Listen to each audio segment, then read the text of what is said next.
Assalamualaikum warahmatullahi wabarakatuh. Perkenalkan, nama saya Melanie Arianti dari BP 19101155310513. Saya akan menjelaskan tentang proses rekrutmen, seleksi, dan penetapan. Yang pertama, pengertian rekrutmen. Rekrutmen adalah proses mencari, menemukan, dan menarik para pelamar yang kapabel untuk mempekerjakan dalam dan oleh suatu organisasi. Selanjutnya, langkah-langkah proses rekrutmen. Langkah-langkah proses rekrutmen ini terbagi 5 bagian. Yang pertama, menganalisis kebutuhan posisi dan posisi. Yang kedua, merencanakan proses dan rekrutmen. Yang ketiga, pasang lowongan. Yang keempat, memproses lamaran kerja dan melakukan wawancara. Yang kelima yaitu pilih kandidat yang cocok dan berikan kesempatan kerja. Tujuan rekrutmen yang pertama, menambahkan daftar kandidat tentang biaya yang rendah berguna untuk kebutuhan rekrutmen yang akan datang. Yang kedua, memperbaiki proses seleksi dengan mengeliminasi kandidat yang tidak sesuai dengan kualifikasi.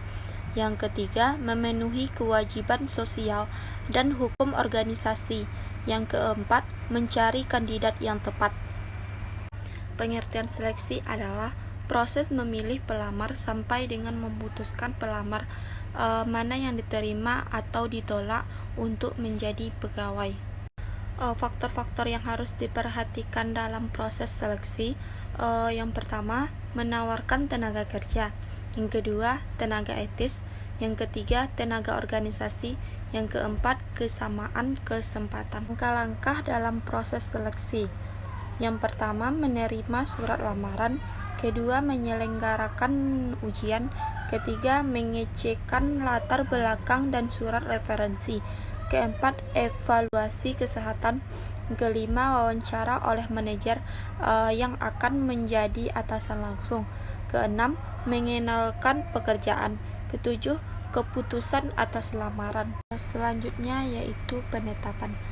Penetapan adalah proses penugasan atau pengisian jabatan atau penugasan kembali pegawai pada tugas atau jabatan baru, jabatan yang berbeda. Penugasan ini dapat berupa penugasan pertama untuk pegawai yang baru direkrut, tetapi dapat juga melalui promosi, pengalihan, dan penurunan jabatan. Yang ketiga, mempertahankan semangat yang tinggi.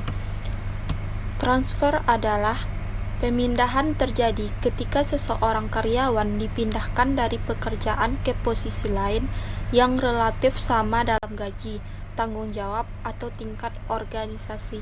Selanjutnya, demosi.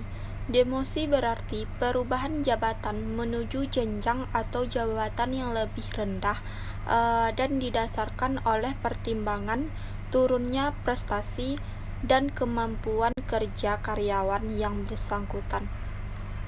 Hanya itu yang dapat saya sampaikan. Terima kasih. Assalamualaikum warahmatullahi wabarakatuh.